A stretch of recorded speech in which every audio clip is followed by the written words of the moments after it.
everyone, and welcome back to another episode of the Something Else podcast. My name is Gabriella, and this is my guest, Anna. Today, we're talking about dating again. But this is going to be an interesting conversation because we're talking about, having standards and having values and knowing what you want when it comes to dating. I have to make sure my collar's good. But before we do that, affirmation of the week. I love these. Excuse me, I don't know what was that, but this one says, my body and mind are healthy and vibrant. Amen. I love it. I do these every week. That's nice. This was the one from last week. Just something to encourage, get the juices flowing. But this is a really interesting conversation because I guess we can both relate.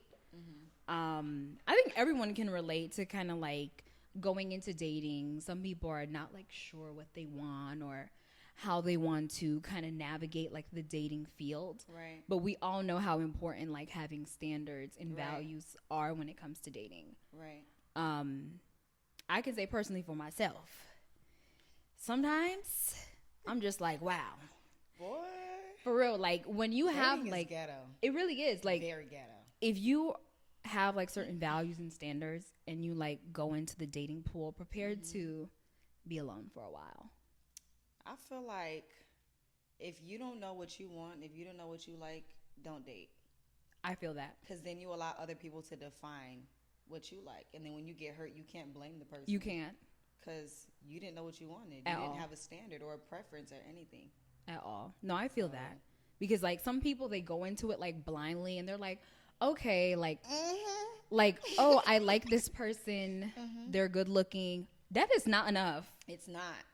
And I feel like I might be digging, but I feel like social media definitely plays a role into that. For example, you have influencers like Ari and Jada and, all of these it girls, and they see what their men are doing for them. And so you think, I'm going to go get me a scammer. But in reality, if you took the time to sit and understand what you wanted, you would know that what a scammer has to offer is hurt, toxicity, trauma. Social media plays a big role in people not understanding that standards and preferences and boundaries are necessary before you date, not even a relationship. Dating. So true. No, I definitely see that as a thing for real because we all know how powerful social media is. It's very powerful. People are on social media for hours of a day, and I think that is messing with some people's head. True. It doesn't allow them to have their own mind because everyone's saying this and that. Even when it comes to dating, if you go on TikTok, there's so many relationship gurus. Boy. You should do this. You should do that. Everybody a guru. I'm starting to figure out, if you're the guru, why are you still single? Why are you not married? If you're trying to tell me how to get a high value man, why are you single and not married? Because I'm trying to figure out. Because honestly, that's like being a farmer. If a farmer don't got no fruits or no vegetable, then you just harvesting dirt. But you know what though? One thing my dad always says, he says that there's this guy, his name is Gary Chapman. There's a book that I'm reading. He sounds familiar. He wrote the Five Love. The Five Love. Yes. Okay. And there's another artist, I don't remember his name, but my dad said he's been divorced for more than 5 times. And something that I realize in life is there's no better teacher than somebody who's been through something multiple times. Say for example, if you're talking to a younger girl he got divorced 5 times. Multiple times. Don't lead me nowhere. And he wrote a book on marriage. Don't lead me nowhere. I'm sorry. Don't lead me nowhere. I'm not following you.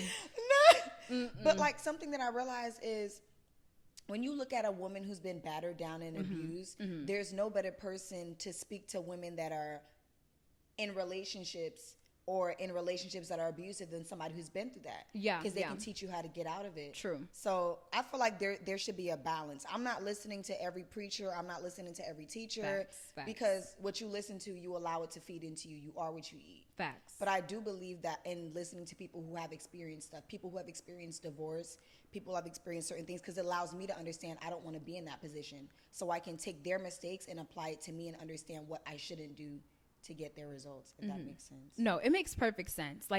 I'm the type, some people are not this kind of person, but I'm the type of person, I don't have to touch the stove to know that it's hot. If you tell me that the stove is hot, I don't need to touch it. I don't want to learn the hard way that I'm not a person that loves a life of strife. Like, seriously. True. Like, what you mentioned as far as like having boundaries and stuff like that, that is so true. Like, when you're going into like the dating pool, when you're seeking to be in a relationship, you have to know what you want, what you will allow, and what you won't allow.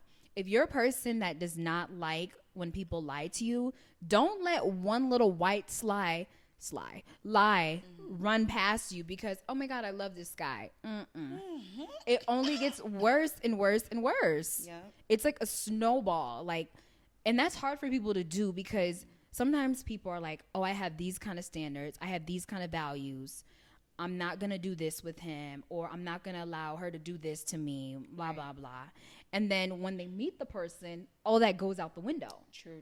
Because it's like you begin to like grow feelings for this person and you're like, maybe I should let this slide. But that doesn't happen when you set a standard or a boundary.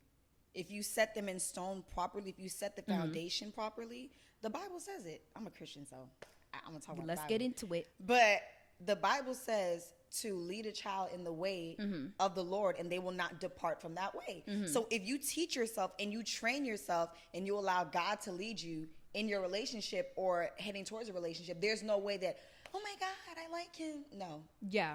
One thing I pray for is I say, God, because I'm the type of person, my heart is very soft, and I know that I can get hurt through my heart because I'm a very giving person. So what do? I give that part of me to God. And I'm like, Lord, disgust me romantically to any man that doesn't look like you. If I don't care how good he look, I don't care if he drives an AMG, I don't care if he makes six figures. If he does not look like you, if he is not of you, disgust me romantically so that when this man comes up to me, whoever he is, it doesn't even turn me on. So I train myself in a way to know my standards, to have my boundaries and my preferences. And I feel like the reason a lot of, especially in the Black community, the reason why there's, so many baby mamas and so many broken relationships is they don't understand a standard, preference, and a boundary. And a standard is something that can change over time because we grow every day. We're people, we grow every day. Standards can change. But a preference changes more than a standard. A standard should be set in stone, but as you grow, standards are allowed to change. A standard for me is you have to believe in Jesus. You have to have a relationship with him. I don't believe in evangelistic dating. I'm not taking you to the Lord. You need to have your own relationship with Christ, and that's my standard. That's not changing no matter how much I grow. A preference is, 6'2", 6 figures, 6-pack. That's a preference. A boundary is no sex until marriage. That's where I draw the line. And I feel like a lot of people have to understand. And if you don't have a boundary for yourself, how can you expect other people to respect you when you don't respect yourself? True. So I feel like that's something that I definitely learned. I got hurt once, and ever since then, that's it. True. You learn and you keep pushing. You don't have to get burnt twice. You know what the first burn feels like. That's it. And you keep it pushing. That's it. But some of us heal like Wolverine. And for those of you that do, this is why we're making this episode. It's for you. It is. Calling you out. Please subscribe. But no, for real though, that is so true. Like, honestly, I've also had that experience. If you have a standard, don't waver on it. Just keep it at what it is. Because the more you begin to waver on the standards that you have, it's like all the things that you hate start showing up. It's like, wait, okay, I said, oh no, I don't want to date someone who does this. But then, oh well. And then once you compromise on that thing, you compromise on another thing. And then it's just like a snowball effect and just keeps going. And before long, you're like, why the heck am I with this person when I don't like anything about him? So that's important to know, like you mentioned, standards, preferences, boundaries, all of those things before you go into dating with someone. I think people are like, oh, she's cute. Oh, he's good looking. I want to be with them. That is not enough. It's not. It's really like, that's it. That's all you have. When you get married, them looks go away. Them looks not gonna feed your kids. True. Them looks not gonna pay your bills. Look past that. What is this person's morals? I'm big on morals.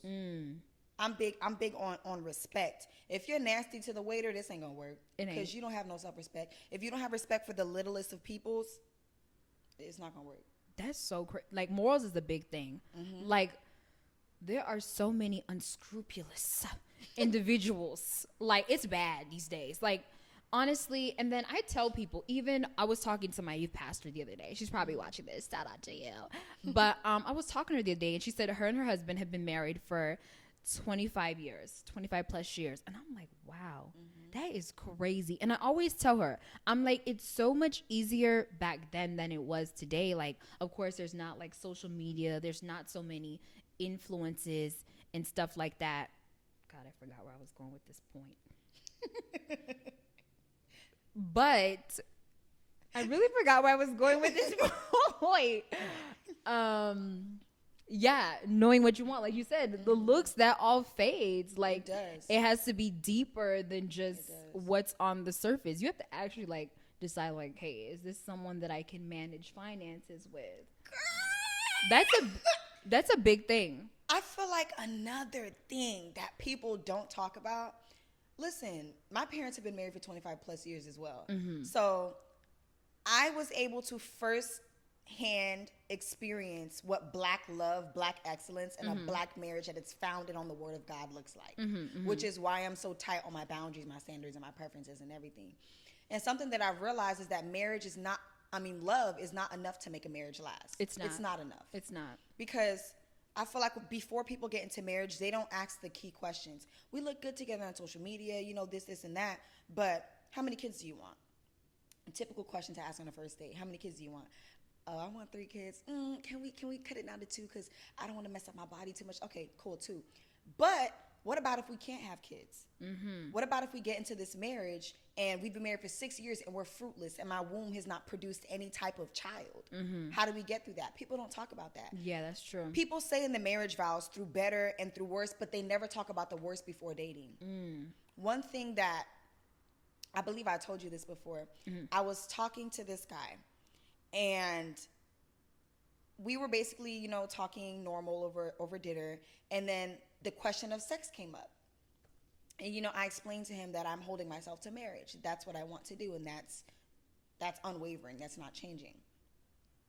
And basically, the way that he was speaking to me, he made me seem like I was a lunatic, like I was crazy, and what I was asking for, which I wasn't asking for, that's what I'm demanding. That's bottom thing for me. And, when he was talking, I was listening to him. I understood that we have to have grace for people. Yeah. Just because it's your boundary doesn't make that other person crazy because they don't respect it. True. It's your boundary. True. You just have to trust God enough to wait for what's for you. So something that I've learned to do is to stop judging people because they're living a life of having sex with everybody, because sex for me is personal. It's not just me sharing my body with you casually. It's greater than that. God created it with a greater purpose. And so I explained to him, well, you don't want to wait until marriage. I gave him this little kind of idea. I said, what if in our marriage, God forbid, I get sick and I get cancer. I get stage 4 cancer and I don't have enough strength to give you my body. Can you stay without sex for about a year when I'm in chemotherapy? That's a good question. I said, how can you control yourself? How can I trust you if before dating you couldn't express self-control? Yes. And then he was like, well, I was like, okay. What did he say? Did he have an answer? No, he was just like, okay, I understand you and I respect that. Because he really couldn't say anything else but that. And that came out of a place of growth for me to be able to explain that to him. Because me yesterday, I would have been like, because I'm not trying to have sex. What happened? I would have came off offensive. But when you hold on to grace that has been given to you, I understand that I have to give people grace. Yeah. And I have to allow you to understand, because in his normal life, sex is normal on a first date. But for me, it's not. Yeah. And I have to explain to him why I hold on to this so tightly. Yeah. So the thing for me is just my body is just, that's for my husband. And I just explained that to him. And he respected it. And we didn't date. We just kept it. We're not even friends. Just keep it cool. If I see you in Publix, it's good, my boy. That's it. Just put the chin up to you. Just because somebody doesn't have the same standard as you doesn't mean that they're toxic. It doesn't mean that's just your standard. Wait for your person to come who's in alignment with your standard. No, I really like that you said that, because grace, like giving people grace is so important. That's something that I've been learning too, because like you said, like before, you're a heathen, buddy, and I hate to tell you. The devil is a liar. Like, what is wrong with you? You're a heathen. But after time of kind of like working on myself and doing my own self-work kind of thing, for me, it's been like, you're on your own personal journey. Like, my standards are not your standards, and my values may not be your values. If we're not in alignment with each other, if we're not on the same page, then I gotta skedaddle, rattle up out of here, brother, because it's just not gonna work. Like, we see that so many times today. Like, people are like, oh, I want to be, like you mentioned before, I want to be treated like, oh, how Ari's getting treated and how Jada's getting treated. You don't know what she's dealing with behind closed doors. At all. Like, you really don't know. Like, some of these relationships that are relationship goals, like, people really don't understand what's going on. They're prosperous in the materialistic aspect, but when it comes to self-respect, when it comes to love, when it comes to reciprocity, it's dry. All they have is the material things, the jets, but they don't have the person's heart. They don't have the person's time. They don't have self-respect. Did she tell you how many abortions she had to go through? I'm not saying she had abortions, but do you understand what's going on behind closed doors? You don't know. Yeah. So I don't become envious of social media relationships. I feel like what did it for me was DK4L. I was like, oh yeah. I was like, I saw that. Hell no. Yeah. I was just like, no. My perfect idea of a relationship is my relationship with Christ. Because I've given him my heart, and he's never till this day stepped on it. I don't look to man for relationships, because men will disappoint you every time. Every time. I mean, you let me down. You dropped me on my head. Thank God I didn't have a soft spot. That would be brain dead, buddy. But no, it's really true. Like, people don't see what happens behind closed doors. Like, and I hate that there's not like a lot of positive like relationships and marriages shown out in the media. Right. You know what it is? You want to know why? I got some tea for you. You want to know why? Is because those people are trying to protect what they've taken so much time to grow. True. I really feel like that, because I'm like, why don't we see positive marriages, positive relationships? Because people are trying to protect what they have. True. They don't want to show it too much, because, you know, people see that you have a good thing going for you, and they're at like the top of a building, like top of the Chrysler building, trying to shoot it down with a bow and arrow like they're Robin Hood or something. I don't know. There's something my dad always says. He says, bad company corrupts good values. Of course. If you have a solid marriage, the last thing that you want to do is, I'm not saying don't have friends in a marriage. It's not what I'm saying. But the last thing you want to do is everything that goes wrong in your marriage or your relationship is to bring it to people. That's because true. People will not forgive them. Even though you will, people won't give them grace. That's true. If a man hurts me and I tell my dad what he did to me and I know it's fixable, why would I go tell my dad what a man did to me? If I'm telling my dad, I need to make sure for a fact that I'm not going back, because my dad will never forgive him. And now I'm giving room to my dad to disrespect, even though my dad's not that type of person. I'm giving my dad place to disrespect my husband or my relationship. You got to learn that not everything belongs on social media. That's true. That's true. And honestly, social media has made it like so easy for people to kind of tell, like, oh, he's doing this to me, oh, he's doing that to me. Some things you really can't put it out there, because like you said, people will not give the person grace. They won't. Once you start to tell your family members, or you tell this person, and your family loves you, so they want the best for you. Exactly. So when they hate that person, it's not because they don't want a relationship for you or they don't want best for you. You have to understand that coming out of a place of love, when they understand that that person has hurt you, they don't want them in your life at all. At all. I've had that. Oh, girl, you need to leave him alone. Not no more, sis. What do you want to do? In reality, that person's accepting the same thing behind closed doors. You'll have a girlfriend. Girl, my man is so good. Worst thing you can do is talk about if you're having sex. I don't know. But if you're having sex in your marriage and the sex is good, don't go around bragging it to your homegirls. Yeah. You really don't think they want to hear that? Don't. Oh, my husband cooks for me. He does this for me. Girl, you still cook for your husband? I don't do that. I let my husband go get his food off the... No. Then you go home and you start thinking like, why am I taking out this man food? He's a grown behind man. Bad company corrupts good values. That's true. Always keep the good parts of your relationship in the wraps. I feel people that. don't want to see you win. I honestly, that is, especially when it comes to relationships. And honestly, like you mentioned, like you have to keep your circle kosher. Like it's so important to have like good people around you, because if you are the kind of person that has like good things going for you and blessings coming your way, certain people will be like, dang it, I hope it doesn't work out. They get jealous and envious. And it's horrible. Like, oh, like, or they'll say like little things, and it's just like, wait a second, did I just miss something here? Like, you really have to like watch your eye of who's around you. True. Like, even if you're in like a marriage, like I've seen things where people, the slightest things goes wrong and they're like, leave him or leave this person. And it's honestly not that easy for some people. You know the movie Acrimony. Oh, that one is. Girl, the movie Acrimony? Yeah, that one What do you think about that? That one is. That one is. That one is. I don't know. That one is hard. That movie causes arguments. I think some people think she was right or he was right. Like, I mean, but she did say she didn't want to be with him anymore. Once you, sometimes before the breakthrough happens, that is when it's the toughest. Mm-hmm. Like, some people, even in relationships, they're about to call it quits. It's so tough, and that's when the change happens. Mm-hmm. And she left before the change happens. In reality, the man don't. It was because of her sisters. If she didn't listen to her sisters, that's true. They were. She would have been in that, and she would have had that yacht, the Mrs. Gill yacht. I remember it because I love that movie. She would have been in that high-rise apartment. She would have had everything. That's what happens when you let family too much into your business. No, that's true. Too much into your family.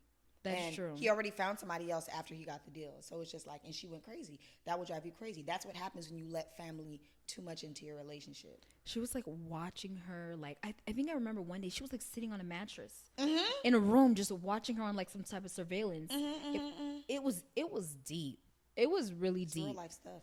That's why even now, like, if my family comes to me talking about something that someone else did, I just, maybe you guys should figure out how you could work it out. I'm not telling nobody to do nothing. Girl, thank you. Figure out how to work it out. Just do counseling. Talk to each other. Write it down. Write each other a letter. Yes. But telling people to leave people alone, only if it's like abusive, then I'm just like, maybe you should like really try to get out of that. That's different. Because that's like could be detrimental. But if you guys are having like issues, you got to let people go through their process. Exactly. Even in dating itself, like certain people that you come across that you're trying to figure out, oh, is this a good person for me? People are just in their own process, and you got to decide if you're gonna be in a process with them, or you're gonna say, all right, buddy, I'll see you later. Like, I'll catch you on the upside kind of vibes, because no good. True. So it's really just one of those things. Like, I know for me personally, I told myself, God, I'm open for the person that you have for me. Am I going to look? No. Because it seems like when I'm looking, things get in my eye, and then my eye starts hurting me, and then I'm just like, I think this is a good pick. And then I'm just like, oh, no, it's not a good pick. So you just have to be calculated these days. True. One thing, like, I would advise, like, to the ladies is I came to a point where I'm growing in love and I'm growing in grace as well. I have to understand that even though I'm ready for a man, God knows everything and I don't. True that. I could think that I'm ready because I'm better than I was yesterday, but in reality, when I'm praying to God for a man, instead he gives me a job. Instead he gives me a new car. Instead he gives me bills. Instead he gives me responsibilities, because those things are what's necessary to build you for a relationship. A lot of times we want a relationship, but you're not even financially stable. True that. You don't have any credit. Your credit's terrible. It's like down in the drain. It like, says poor. You don't have a car. You're struggling to make car payments if you do have a car. You know what I'm saying? Like, sometimes when we're asking God for something and we're seeing other people get blessed, don't think that everything's a blessing. Some things are a distraction. That's true. Like, a lot of the times people will get a new job and completely abandon church. That wasn't a blessing. That was a distraction. Anything that God blesses you with, especially if it's a man, will not pull you away from him, but pull you closer to him. True that. So I feel like sometimes when we ask God for a man or a woman, or we ask God, I want to be in a relationship, I want to get married, instead he gives us responsibilities because he's growing us in character before he gives us one of his good people. Because God will not give us a trash person if we pray to him. That's true. That's really true. And when you think about that, it's all about character building. I know you're listening, Lord, but no more character building for me. We got it over here. We're strong now. I got it. But even then, like you mentioned, you ask for one thing and then it's like you get something else. I'm like, wait a second, I didn't ask for that. That's not what I asked for. But it's all a part of the process to build you into the person that you're trying to be. Like, a lot of times we're like, oh, let me tell you something. Let me tell you something. 2 things you never do if you don't want the answer.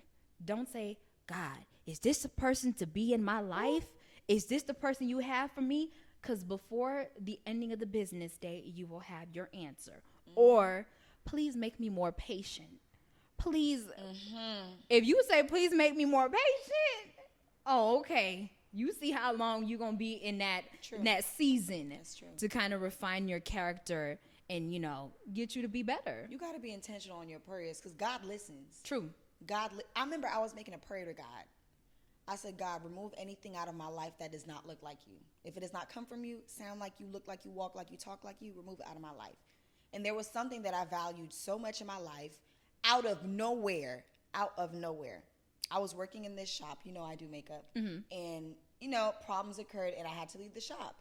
And that hurt me because I have a passion for doing makeup. I feel like it's my own little ministry space because I'm able to talk to women and that's what I love to do. And I was hurt. And then I was crying in my car. I was crying. And when I came home, I talked to my parents and they was like, what's wrong with you? And I felt like I kind of let them down because I found something stable myself while I'm in school that I love to do that's making me efficient money. And then while I was crying, God had to be speaking through me because I don't think I would have said that by myself. And then they were like, okay, but, calm down. And I was like, I'm not crying because I'm hurt. I'm crying because I'm in a place of acceptance. I understand that when I pray to God, I have to be very alert and attentive to what I'm praying for. That doesn't mean that God didn't want me to work in that shop because he didn't want me to make money. But maybe there's a place that God's taking me to and he needs me to be isolated while he's taking me to that place. Yeah. So I feel like when we're praying to God to remove things out of our life or to add things, understand that anything can be removed from your life. Things that you are most comfortable with. Things that you love the most, things that you were looking forward to towards the end of the day can be removed out of your life. You have to be okay with it because he knows best. So, no, that's so solid. You really do have to be okay with it and be careful what you ask for because you just might get it. And then when you get it, you're going to be like, wait a second, I didn't really want that for real. Like, really, you got to be careful what you say out your mouth. Yeah, every single time. This was a really good conversation. Yes. I really appreciate you for coming on. Thank you so much. This was beautiful. Guys, you already know what to do. Like, comment, and subscribe. You can find us on Spotify and Apple Podcasts at the Something Else Podcast. Would you like to share your socials? You guys can follow me on Instagram at Anna Flawless, ANNA Flawless with 3 S's, and the same on YouTube. Guys, just have a great one. Be healthy and stay safe, and I will see you in the next episode.